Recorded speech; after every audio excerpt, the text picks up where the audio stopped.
বিয়ের আগে তো আমি বর্ধমানের কোনো মেলা দেখতেই আসতে পারিনি, কেননা বাবা মা তো একা একা ছাড়তোই না, আর বাবারও স্কুল থাকতো, আর মাও সারাদিন বাড়ির কাজের পর আর ভালো লাগতো না বলে আসা হতো না।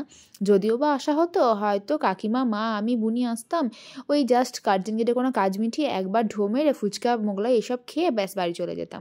কিন্তু এখন বিয়ের পর আমি তো সেই বলে না বাঁধাগরু ছাড়া পেয়েছে সেই অবস্থা হয়েছে আমার।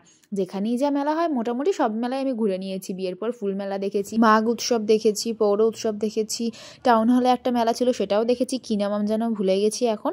তো যাই হোক, এইসবগুলো সবই আমি মোটামুটি দেখে ফেলেছি, আর কোনোটাই কিন্তু আমার বরের সাথে যায়নি।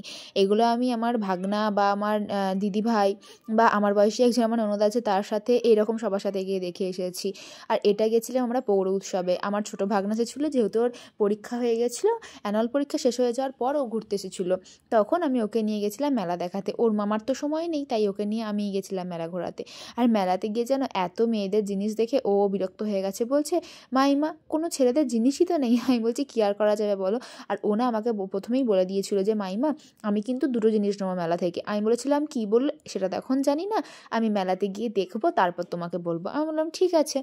কিন্তু এত বড় মেলাতে ও যখন পুরোটা এক পাক ঘোরা হয়ে গেছে, তারপর দেখছি ওর কিছুই পছন্দ হয়নি, তখন ওর মুখটা না দেখার মতো ছিল, জানো তো। এবার দেখো এই টেডিগুলো দেখতে পাচ্ছ, এগুলো তো আমার ভীষণ পছন্দ ছিল। ও আমাকে কি বলছে জানো, মাইমা আমার না 1000 টাকা জমেছে, তুমি যদি নিতে চাও তো নিতে পারো, আমি তোমাকে কিনে দেবো, কিন্তু বাড়ি গিয়ে তোমাকে আমি টাকাটা দেবো, এখানে তো আমি টাকাটা নিয়ে আসিনি। আর ওখানে দেখছো ও আমার জন্য না প্রায় জিনিস পছন্দ করছে, বলছে মাইমা তুমি এটা নাও, মাইমা তুমি ওটা নাও, তোমাকে এই কানেরটা পরলে ভালো লাগবে। আর ওর চয়েস এত ভালো যে কি বলবো তোমাদেরকে।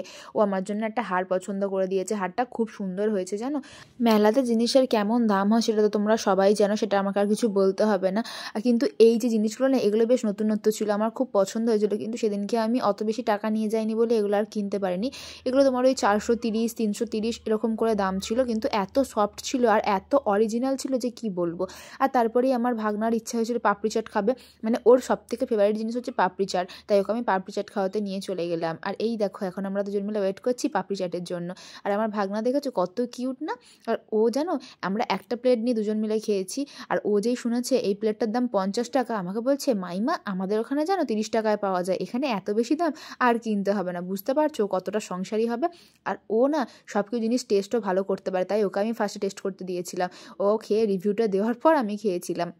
মেলাটাকে প্রায় 2-3 বার ঘোরার পরে আমার ভাগনা পছন্দ করেছে কী সব পোকেমন কার্ড ঠার্ড কী বলে সেইটা, আর একটা লাইট জ্বলা পেন, এইসব টুকটাক জিনিস কিনেছিল। আর ফুচকাও খেয়েছিলাম আমরা, আর দেখে তো নিলে ওই হট চকলেট বলে ওটা খেয়েছিলাম। অন্য অন্য ছেলে হলে কিন্তু অনেক বায়না করতো মেলায় এটা নেবো সেটা নেবো ওটা খাবো বলে, কিন্তু আমার ভাগনা যখনই দেখছে যে এটার এত দাম, তখনই বলছে মাইমা দরকার নেই, চলো আমরা বাড়ি চলে যাই। বুঝতে পারছো এখন থেকেই কতটা বোঝার, তাহলে বড় হয়ে ও আরও কত সংসারী হয়ে যাবে। তো আমার ভাগনা এরকমই।